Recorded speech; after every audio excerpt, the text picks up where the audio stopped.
आज के इस वीडियो में हम पॉलिटिकल साइंस के 100 क्वेश्चंस को हल करेंगे जो कि एमपी टेट वर्ग 2 के एग्ज़ाम में आपकी बहुत ज़्यादा मदद कर सकते हैं। पहला क्वेश्चन है, राजनीतिक व्यवस्था का जनक किसे कहा जाता है? तो ये अरस्तु को कहा जाता है। राजनीतिक विज्ञान का जनक भी अरस्तु को कहा जाता है। भारत में संघीय व्यवस्था को किस देश से अपनाया गया है? तो भारत में संघीय व्यवस्था को कनाडा से अपनाया गया है। भारत के संविधान में क्या कहा गया है? तो भारत के संविधान में राज्यों का एक संघ कहा गया है। फोर्थ क्वेश्चन, भारतीय संविधान अंगीकृत या आत्मार्पित कब किया गया था? इसमें आप कभी कभी कंफ्यूज हो जाते होंगे कि ये 26 जनवरी तो नहीं है। आप इसको ध्यान रख लीजिए कि ये 26 नवंबर 1949 को भारतीय संविधान को अंगीकृत और आत्मार्पित किया गया था। संविधान सभा का निर्माण किस योजना के आधार पर किया गया था? तो संविधान सभा का निर्माण कैबिनेट मिशन योजना के आधार पर किया गया था। संवैधानिक सभा का सलाहकार किसे नियुक्त किया गया था? तो डॉक्टर BN राव को संवैधानिक सभा का सलाहकार नियुक्त किया गया था। संविधान सभा की प्रथम बैठक 9 दिसंबर 1946 को हुई, जिसकी अध्यक्षता किसने की थी? तो उसकी अध्यक्षता डॉक्टर सच्चिदानंद सिन्हा ने की थी। डॉक्टर सच्चिदानंद सिन्हा भारतीय संविधान सभा के अस्थायी सदस्य थे। उसके बाद 11 दिसंबर 1946 को डॉक्टर राजेंद्र प्रसाद को संविधान सभा का अध्यक्ष नियुक्त कर दिया गया था। 8th क्वेश्चन पे हम आते हैं, संविधान सभा का स्थायी अध्यक्ष किसे चुना गया? तो ये डॉक्टर राजेंद्र प्रसाद को चुना गया। प्रमुख समितियों के अध्यक्ष कौन कौन से थे? तो ये कुछ प्रमुख समितियां हैं, उनके अध्यक्ष आप याद कर लीजिए। प्रारूप के तो सभी को पता होते हैं हमें। भीमराव अंबेडकर प्रारूप समिति के अध्यक्ष थे। झंडा समिति के अध्यक्ष आचार्य JB कृपलानी थे। नियम एवं संचालन समिति के अध्यक्ष डॉक्टर राजेंद्र प्रसाद को बनाया गया था। प्रांतीय संविधान समिति के जो अध्यक्ष थे वो सरदार वल्लभ भाई को पटेल को बनाया गया था। 13 दिसंबर 1946 को संविधान सभा में उद्देश्य प्रस्ताव प्रस्तुत किया गया था। ये प्रस्ताव किसने प्रस्तुत किया था? तो ये जवाहरलाल नेहरू ने प्रस्तुत किया था। अगला क्वेश्चन, 2 सितंबर 1946 को अंतरिम सरकार का गठन किसके नेतृत्व में किया गया था? तो अंतरिम सरकार का जो गठन था वो जवाहरलाल नेहरू के नेतृत्व में किया गया था। संविधान में प्रारंभ में मूल रूप से कितने अनुच्छेद एवं अनुसूचियां थीं? तो मूल संविधान में 395 अनुच्छेद एवं 8 अनुसूचियां थी। अनुच्छेद आज भी 395 है, लेकिन अनुसूचियों की संख्या 12 कर दी गई है। 13वां प्रश्न, भारतीय संविधान पर सर्वाधिक प्रभाव किस अधिनियम का माना जाता है? तो भारतीय संविधान पर सर्वाधिक प्रभाव भारत शासन अधिनियम 1935 का माना जाता है। भारत में संसदीय प्रणाली का स्वरूप किस देश से लिया गया है? ये इंग्लैंड से लिया गया है। संविधान में उपराष्ट्रपति का पद किस देश के संविधान से लिया गया है? ये अमेरिका से लिया गया है। किस देश के संविधान से समानता, स्वतंत्रता एवं बंधुत्व का सिद्धांत अपनाया गया है? ये फ्रांस से अपनाया गया है। समवर्ती सूची किस देश के संविधान से ली गई है? ये ऑस्ट्रेलिया के संविधान से ली गई है। संविधान में संशोधन की प्रक्रिया को किस देश के संविधान से ग्रहण किया गया है? तो ये दक्षिण अफ्रीका के संविधान से ग्रहण किया गया है। तो देखिए, आप इसमें अगर कंफ्यूज होते हो, इसको एक ट्रिक से याद कर लीजिए कि जो संशोधन है वो फ्री में करने के लिए कहा दक्षिण अफ्रीका ने। तो जो संशोधन थे वो फ्री में करने के लिए कहा गया, तो दक्षिण अफ्रीका आपको याद हो जाएगा। संविधान में आपातकालीन उपबंध किस देश के संविधान से लिए गए हैं? तो ये जर्मनी के संविधान से लिए गए हैं, जर्मनी के बीमर संविधान से। संविधान की आत्मा किसे कहा जाता है? तो संविधान की आत्मा उसकी प्रस्तावना को कहा जाता है। संविधान की प्रस्तावना को मूल ढांचा किसने माना? तो सर्वोच्च न्यायालय ने संविधान की प्रस्तावना को मूल ढांचा माना। प्रस्तावना में समाजवाद एवं पंथ निरपेक्ष शब्द कब सम्मिलित किए गए? तो 42वें संविधान संशोधन के तहत ये शामिल किए गए। संविधान के अंतर्गत भारतीय संविधान किसमें निहित है? तो भारतीय संविधान जो है वो भारत की जनता में निहित है, अर्थात भारत की जनता के द्वारा ही अप्रत्यक्ष रूप से भारतीय संविधान का निर्माण किया गया है, क्योंकि जो प्रतिनिधि थे वो जनता का प्रतिनिधित्व करते थे। संविधान के अंतर्गत भारतीय संविधान किस में निहित है? माफ़ कीजिएगा, ये दोबारा रिपीट हो गया है। संविधान की प्रस्तावना में अब तक कितनी बार संशोधन किया जा चुका है? तो ये एक बार संविधान की प्रस्तावना में संशोधन किया जा चुका है। भारतीय संविधान में कुल कितनी अनुसूचियां हैं? ये 12 अनुसूचियां हैं। संविधान में भूमि सुधार अधिनियम किस अनुसूची में रखे गए हैं? तो ये 9वीं अनुसूची में रखे गए हैं। संविधान में दल बदल संबंधी अधिनियम किस सूची में रखे गए हैं? तो ये 10वीं अनुसूची में रखे गए हैं। 11वीं अनुसूची किससे संबंधित है? 11वीं अनुसूची पंचायती राज अधिनियम से संबंधित है।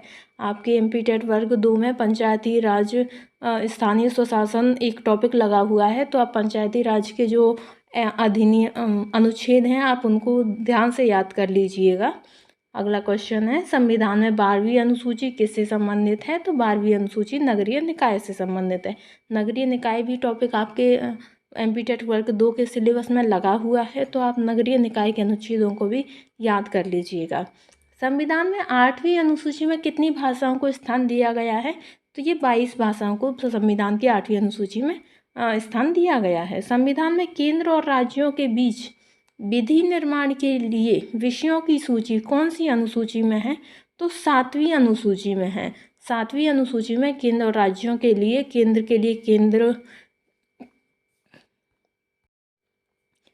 के लिए संघ सूची, राज्यों के लिए राज्य सूची, और दोनों के विषय जो इसमें रखे गए हैं वो समवर्ती सूची है, जिस पर दोनों अपने कानून बना सकते हैं। लेकिन अगर किसी राज्य ने समवर्ती सूची के विषय पर कानून बना दिया है और केंद्र भी उस पर कानून बना देता है, तो राज्यों का कानून स्वयं ही समाप्त हो जाता है और केंद्र के कानून को सर्वोपरि मान लिया जाता है। 7वीं अनुसूची में विषयों संबंधी कितनी अनुसूची हैं? तो ये 3 सूची हैं। इनके विषय कभी बदलते रहते हैं, क्योंकि संविधान में संशोधन करके संसद में संशोधन करके इसके विषयों को बदलते रहते हैं। तो आप जो अभी करंट में हो उसको आप देख लीजिएगा। समवर्ती सूची किस विषय पर केंद्र और राज्य द्वारा बनाए गए कानून में विरोधाभास पाए जाने पर कौन सा वैध होगा? केंद्र द्वारा निर्मित कानून मान्य होगा। शिक्षा का विषय किस सूची से संबंधित है? तो शिक्षा का विषय समवर्ती सूची में रखा गया है। राज्य सूची के किसी विषय पर संसद कानून निर्माण कब कर सकती है? तो राज्य सूची के विषय पर जब राज्यसभा अपने 2/3 बहुमत से राज्य सूची के किसी विषय को राष्ट्रीय महत्व का घोषित कर दे, जो कि अनुच्छेद 249 में लिखा गया है, तो उसके तहत संसद कानून का निर्माण कर सकती है। कभी कभी ये ऐसे आ जाता है कि अनुच्छेद 249 में किसकी शक्तियों का उल्लेख है? तो ये राज्यसभा की शक्तियों का उल्लेख है। इन 3 सूचियों के अतिरिक्त अपशिष्ट शक्तियाँ किस में निहित होती हैं? तो ये केंद्र में निहित होती हैं। मतदान के लिए वयस्कता की आयु 21 वर्ष से घटाकर 18 वर्ष कब की गई? तो 61वें संविधान संशोधन 1989 के द्वारा।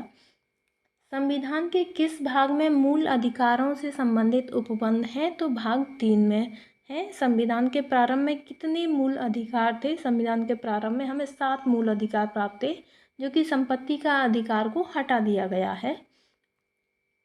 44वें संविधान किस मूल अधिकार को 44वें संविधान संशोधन के द्वारा मूल अधिकारों की श्रेणी से निकाल दिया गया है? तो संपत्ति के अधिकार को निकाल दिया गया है और इसको अनुच्छेद 300 क में इसको रख दिया गया है। संपत्ति का अधिकार वर्तमान में क्या है? संपत्ति का अधिकार वर्तमान में कानूनी अधिकार है। भारत का मैग्ना कार्टा की संज्ञा किसे दी गई है? तो मूल अधिकारों को दी गई है। कानून के समक्ष समानता का अधिकार किस अनुच्छेद में वर्णित है?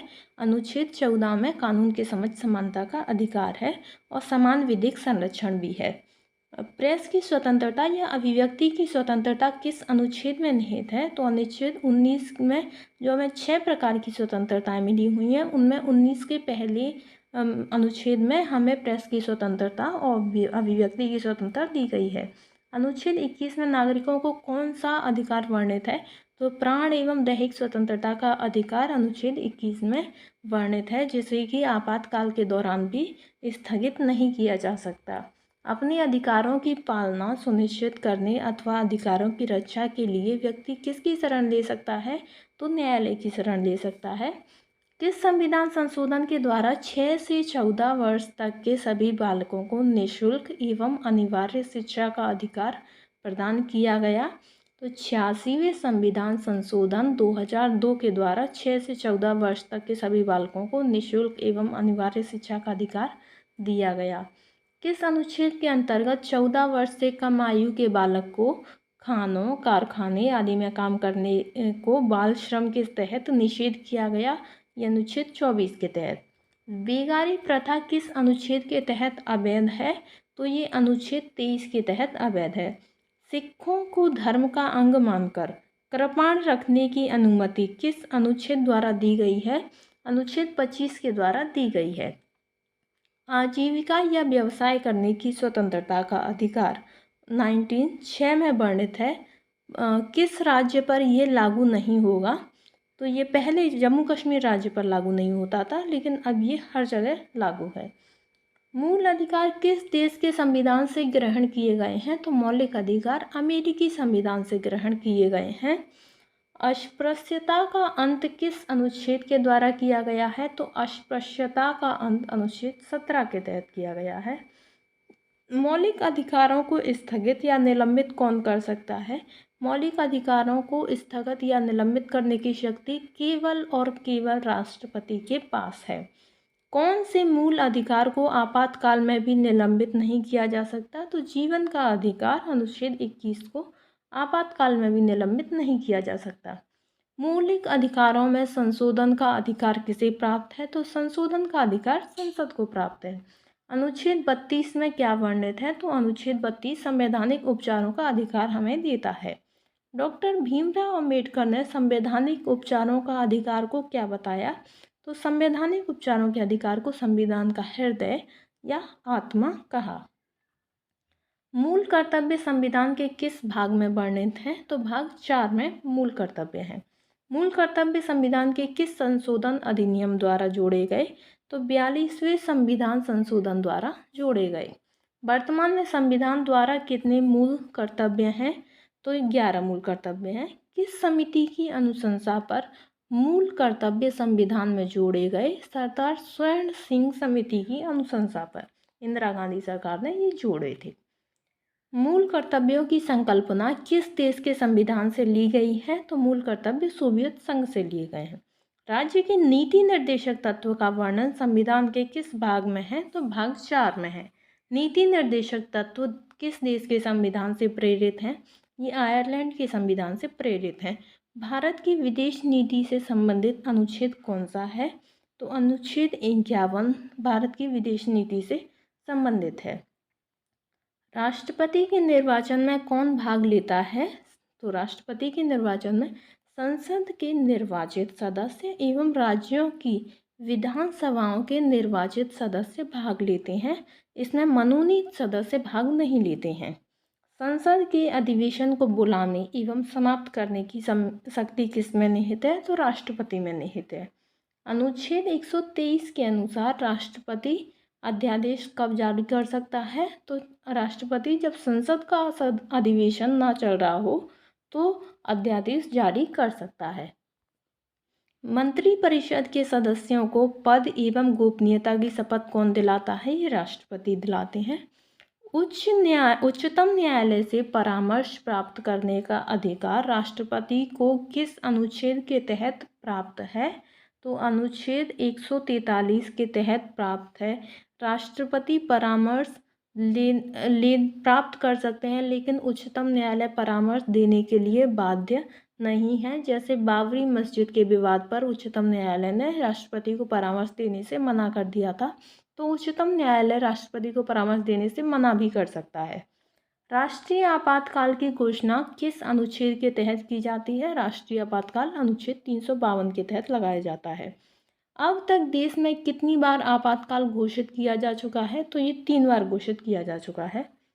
किसी राज्य में संवैधानिक तंत्र की विफलता सिद्ध होने पर राष्ट्रपति शासन किस अनुच्छेद के तहत लगाया जाता है? तो अनुच्छेद 356 के तहत राज्यों में राष्ट्रपति शासन लगाया जाता है। राष्ट्रपति अनुच्छेद 360 के तहत किस प्रकार का आपातकाल घोषित कर सकते हैं? 360 में वित्तीय आपातकाल है, जो वित्तीय आपातकाल भारत में अभी तक कभी भी लगाया नहीं गया है। राष्ट्रपति को राज्यसभा में कितने सदस्य मनोनीत करने का अधिकार है? तो 12 सदस्य मनोनीत करने का अधिकार है। ये कला, शिक्षा, खेल आदि से हो सकते हैं। राष्ट्रपति को लोकसभा में कितने सदस्य मनोनीत करने का अधिकार है? तो ये 2 सदस्य मनोनीत करने का अधिकार था, लेकिन अब इसे हटा दिया गया है। राष्ट्रपति को शपथ कौन दिलाता है? तो उच्चतम न्यायालय के मुख्य न्यायाधीश राष्ट्रपति को शपथ दिलाते हैं। राष्ट्रपति अपने पद से त्यागपत्र किसे सौंपता है? तो ये उपराष्ट्रपति को सौंपते हैं। 2007 में प्रथम महिला राष्ट्रपति के रूप में कौन निर्वाचित हुई? तो श्रीमती प्रतिभा देवी सिंह पाटिल। ऐसे राष्ट्रपति जो स्वतंत्र उम्मीदवार के रूप में निर्वाचित हुए तो बीबी गिरी थे, जो कि स्वतंत्र उम्मीदवार के रूप में राष्ट्रपति बने। वर्तमान राष्ट्रपति रामनाथ कोविंद के विपक्ष में महिला प्रत्याशी कौन थी? तो मीरा कुमारी थी। ऐसे राष्ट्रपति जो निर्विरोध इस पद पर निर्वाचित हुए थे, नीलम संजीव रेड्डी निर्विरोध राष्ट्रपति बने थे। राज्यसभा का पदेन सभापति कौन होता है? उपराष्ट्रपति। उपराष्ट्रपति के निर्वाचन में कौन भाग लेते हैं? तो संसद के दोनों सदनों के सदस्य भाग लेते हैं। मंत्रिपरिषद सामूहिक रूप से किसके प्रति उत्तरदायी है? इस क्वेश्चन में कभी कभी कंफ्यूज हो जाते हैं कि प्रधान संसद के प्रति उत्तरदायी है या प्रधानमंत्री के प्रति, तो इसको थोड़ा ध्यान रखिए। मंत्रिपरिषद सामूहिक रूप से किसके प्रति उत्तरदायी है? तो वो लोकसभा के प्रति उत्तरदायी है। इसी तरह राज्यों की मंत्रिपरिषद विधानसभा के प्रति उत्तरदायी है। कोई व्यक्ति संसद का सदस्य नहीं होते हुए भी मंत्री पद पर कितने दिनों तक रह सकता है? तो ये 6 माह तक रह सकता है।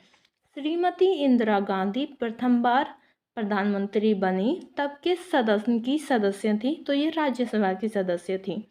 वह प्रधानमंत्री जो पद ग्रहण करते समय किसी भी सदन के सदस्य नहीं थे, तो पीवी नरसिम्हा राव और HD देवेगौड़ा, ये किसी भी सदन के सदस्य नहीं थे जब ये प्रधानमंत्री बने थे।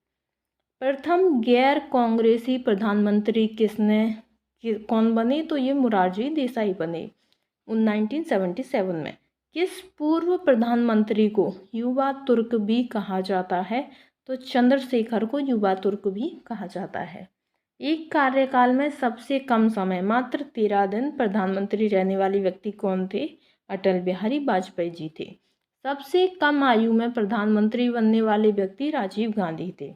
अविश्वास प्रस्ताव द्वारा हटने वाले एकनाथ प्रधानमंत्री कौन हुए? तो ये विश्वनाथ प्रताप सिंह थे, जिन्हें VP सिंह भी कहा जाता है। इन्होंने OBC आरक्षण के मुद्दे पर जब काका कालेलकर समिति की सिफारिशों को माना तो उसके बाद उनके खिलाफ अविश्वास प्रस्ताव लाया गया था और उनकी सरकार को गिरा दिया गया। एकमात्र ऐसे प्रधानमंत्री कौन थे जिन्होंने कभी लोकसभा का सामना नहीं किया? तो ये चौधरी चरण सिंह थे। एकमात्र प्रधानमंत्री जिनका जन्मदिन प्रति 4 वर्ष उपरांत आता है, तो ये मोरारजी देसाई का आता है। ये इम्पोर्टेंट नहीं है। संविधान में किस पद का उल्लेख नहीं है? तो उप प्रधानमंत्री का उल्लेख नहीं है, लेकिन कुछ सरकारों में उप प्रधानमंत्री बनाए गए हैं। जैसे सरदार वल्लभ भाई पटेल को भी उप प्रधानमंत्री बनाया गया था। भारत के प्रथम उप प्रधानमंत्री कौन थे? तो सरदार वल्लभ भाई पटेल थे। मंत्रिपरिषद के सदस्यों की नियुक्ति कौन करता है? तो मंत्रिपरिषद के सदस्यों की नियुक्ति प्रधानमंत्री की सलाह पर राष्ट्रपति करते हैं। ये अनुच्छेद 75(1) में लिखा हुआ है। यहाँ तक वीडियो को देखने के लिए धन्यवाद। 100 क्वेश्चंस मैं नेक्स्ट वीडियो में डाल दूँगी जो कि आपकी हेल्प करेंगे। मुझे लगता है इन 200 क्वेश्चंस में से 2 या 3 क्वेश्चन डेफिनेटली आपके कवर हो जाएंगे। Thank you.